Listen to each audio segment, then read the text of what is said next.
दोस्तों, मेरी channel Nifty trader intraday में आपका हार्दिक स्वागत है। मैं इस चैनल में स्टॉक मार्केट के बारे में नए नए वीडियो बनाता हूं। अगर आप स्टॉक मार्केट में काम करते हो और अच्छा प्रॉफिट कमाना चाहते हो तो आपको स्टॉक मार्केट के बारे में बेसिक नॉलेज होना बहुत ज़रूरी है। बेसिक नॉलेज में chart reading, RSI, MACD, PE ratio, put call ratio, ये सब बेसिक इंडिकेटर्स है। सबसे पहले हम देखते हैं चार्ट रीडिंग। चार्ट रीडिंग में मार्केट जैसे ऊपर या नीचे होती है वैसे प्राइस और टाइम बेस्ड एक्शन पर छोटे या बड़े कैंडल्स बनते हैं। इसमें सबसे लंबा कैंडल जो होता है उसको मारुबुजु बोलते हैं। दोस्तों, मारुबुजु एक जापानीज़ वर्ड है जिसका मतलब होता है गंजा, यानी कि जिसके सर पर बाल नहीं होते, और दूसरा मतलब होता है डोमिनेंट। डोमिनेंट का मतलब होता है एक का दूसरे के ऊपर एकदम हावी हो जाना। अब मारुबुजु कैंडल को डिटेल में समझते हैं। यहाँ पर जो ग्रीन कैंडल बताई गई है वो बुलिश मारुबुजु कहते हैं, और रेड कैंडल बताई गई है उसे बेरिश मारुबुजु कहते हैं। बुलिश मारुबुजु में ओपन और लो प्राइस सेम रहता है और मार्केट की क्लोजिंग में क्लोज और हाई प्राइस सेम रहता है। ऐसे ही बेरिश मारुबुजु में मार्केट ओपनिंग में ओपन और हाई प्राइस सेम रहता है और मार्केट क्लोजिंग में क्लोज और लो प्राइस सेम रहता है। यहाँ पर जो बुलिश कैंडल है उसमें ऊपर या नीचे कहीं भी विक्स नहीं है, तो उसे फुल मारुबुजु कहते हैं। फुल मारुबुजु मार्केट में उस टाइम पर देखा जाता है जब बुल यानी कि बायर्स बेयर यानी कि सेलर्स पे पूरे हावी होते हैं। जैसे ही मार्केट ओपन होती है तो बुल्स यानी कि बायर सेलर्स पे हावी हो जाते हैं और इतनी ज़ोर से बाइंग करते हैं और वो बाइंग पूरे दिन जारी रहती है।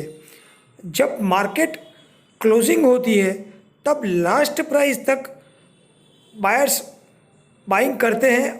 मार्केट ओपन होने के बाद किसी भी स्टॉक में पूरे दिन में किसी भी टाइम पर 5, 10 या 20% का सर्किट फिल्टर जब लगता है तब ये कैंडल दिखाई पड़ती है।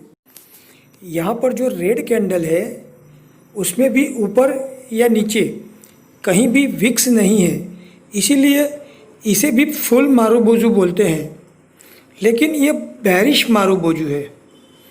बेरिश मारुबुजु तब दिखाई पड़ती है जब मार्केट ओपन होते ही बेयर यानी कि सेलर्स बुल्स यानी कि बायर्स के ऊपर हावी हो जाते हैं।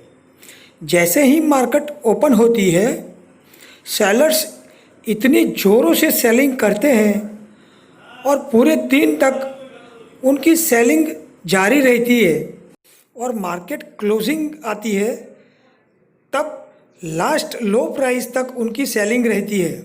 मार्केट ओपन होने से मार्केट क्लोजिंग के टाइम के पहले 5, 10 या 20% का लोअर सर्किट फिल्टर जब लगता है तब ये कैंडल दिखाई देती है। यहाँ पर लेफ्ट साइड में जो ग्रीन कैंडल है इसके ऊपर एक विक्स है और राइट साइड में जो रेड कैंडल है उसके नीचे एक विक्स है।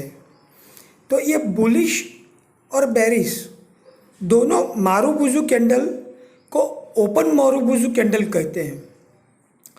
और राइट साइड में ग्रीन कलर में जो कैंडल है उसे नीचे विक्स है और रेड कलर की कैंडल में ऊपर की तरफ विक्स है। ये दोनों बुलिश और बेरिश मारुबुजु को क्लोज मारुबुजु कहते हैं। अब हम ये सभी चारों चार कैंडल्स को इंडिविजुअल देखेंगे। दोस्तों ये ग्रीन कलर का बुलिश मारुबुजू कैंडल है, उसमें ऊपर की तरफ विक्स है और नीचे की तरफ विक्स नहीं है, तो इसे ओपन मारुबुजू कहते हैं। ओपन मारुबुजू में मार्केट ओपन होते ही बायर्स ओपन प्राइस से ही बाइंग चालू कर देते हैं और इसको ऊपर ही ऊपर खींच के ले जाते हैं, और मार्केट ओपनिंग में जो प्राइस होता है वही उसका लो प्राइस रहता है। और मार्केट में पूरे दिन खरीदारी करके इतनी ज़ोरों से खरीदारी करते हैं बायर्स कि उसको ऊपर ही ऊपर रेट खींच के ले जाते हैं, और जो लास्ट प्राइस हाई प्राइस जो होता है उससे हल्का सा नीचे क्लोजिंग आता है, और ये जो लो क्लोजिंग आता है उसमें जो पूरा उसका जो रेट रहता है लो और हाई, उसमें जो रेट जितना पॉइंट होता है उसे ओनली 5% नीचे क्लोजिंग आती है, 5 या उससे कम। दोस्तों ये रेड कलर का जो कैंडल है ये भी एक ओपन मारुबुजू है, लेकिन उसमें नीचे की तरफ विक्स है, और ये बेरिश मारुबुजू है। इसमें मार्केट में ओपनिंग में ही सेलर्स बायर के ऊपर हावी हो जाते हैं और ज़ोरों से सेलिंग करते हैं, और इसमें सेलिंग इतनी तेज़ होती है कि बायर्स की खटिया खड़ी हो जाती है, और ये पूरे दिन इतना सेलिंग करते हैं कि बायर्स उसे झेल नहीं पाते हैं। और जब मार्केट क्लोजिंग का टाइम आता है तब ये कैंडल नीचे का लो प्राइस की तरफ क्लोज होता है, और जो उसका हाई प्राइस और लो प्राइस उसका जो टोटल पॉइंट रहता है उसका 5% या उससे कम हल्का सा ऊपर क्लोजिंग आता है। तो दोस्तों हमने ओपन बुलिश मारुबुजू और ओपन बेरिश मारुबुजू को ठीक से समझ लिया। अब हम देखते हैं क्लोज बुलिश मारुबुजू और क्लोज बेरिश मारुबुजू। ये जो बुलिश मारुबुजू है उसके नीचे एक विक्स है और इसके ऊपर विक्स नहीं है, इसे क्लोज मारुबुजू कहते हैं। क्लोज मारुबुजू में जब मार्केट ओपन होती है तो मार्केट ओपनिंग के प्राइस से हल्का सा प्राइस नीचे जाता है और बायर्स की बाइंग ज़ोरों से चालू हो जाती है, और बायर्स की बाइंग इतनी ज़ोरदार रहती है और ऊपर ही ऊपर प्राइस पर बाइंग करते रहते हैं, और जब मार्केट क्लोजिंग आती है तब मार्केट का हाई प्राइस और क्लोज प्राइस दोनों सेम रहते हैं। अब यहाँ पर जो रेड बेरिश मारुबुजू कैंडल है इसे भी क्लोज मारुबुजू कहते हैं, क्योंकि इसमें भी ऊपर की तरफ विक्स है और नीचे की तरफ विक्स नहीं है। मार्केट ओपन होते ही सेलर्स बायर्स के ऊपर हावी हो जाते हैं, और मार्केट ओपनिंग प्राइस से हल्का सा प्राइस ऊपर जाता है, और फिर पूरे दिन मार्केट में प्राइस नीचे और नीचे ही चला जाता है, और सेलर्स की सेलिंग कंटिन्यू रहती है। और मार्केट जब क्लोज होता है तो क्लोजिंग प्राइस और लो प्राइस दोनों सेम रहते हैं। जब कोई स्टॉक्स में 5, 10 या 20% का लोअर सर्किट लगता है तब चार्ट पर यह कैंडल दिखाई पड़ती है। दोस्तों मारुबुजू कैंडल्स के बारे में हमने समझ लिया। अब ये मारुबुजू कैंडल को चार्ट पर कैसे देखेंगे या कैसे समझेंगे वो हम देखते हैं। यहाँ चार्ट में लेफ्ट साइड में एक ग्रीन कलर की लंबी मारुबुजू कैंडल है।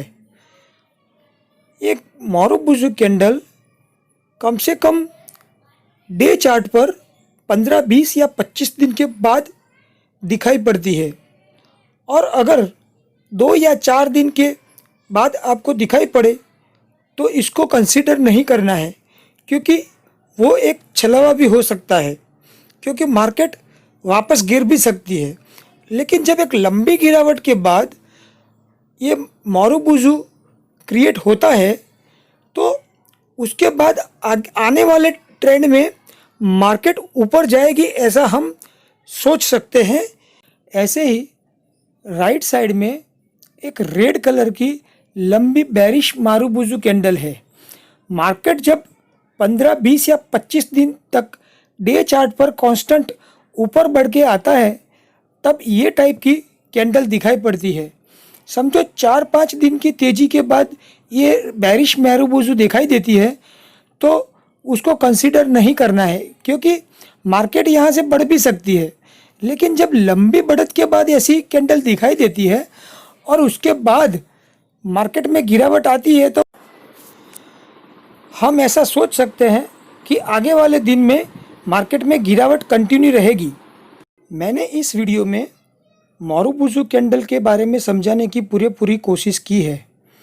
अगर आपको ये वीडियो पसंद आई हो तो आप मेरी चैनल निफ्टी ट्रेडर इंट्राडे को लाइक और शेयर ज़रूर कीजिए और सब्सक्राइब करके बेल के बटन को दबा के ऑल सिलेक्ट कीजिए, जिससे मेरी आने वाली लेटेस्ट वीडियो की इन्फॉर्मेशन आपको डे टू डे मिलती रहे। और मैंने अपना कॉन्टैक्ट नंबर और व्हाट्सएप नंबर दोनों डिस्क्रिप्शन में दिए हुए हैं। अगर आपको किसी क्वेरी और कोई क्वेश्चन हो तो आप मेरा कांटेक्ट कर सकते हो।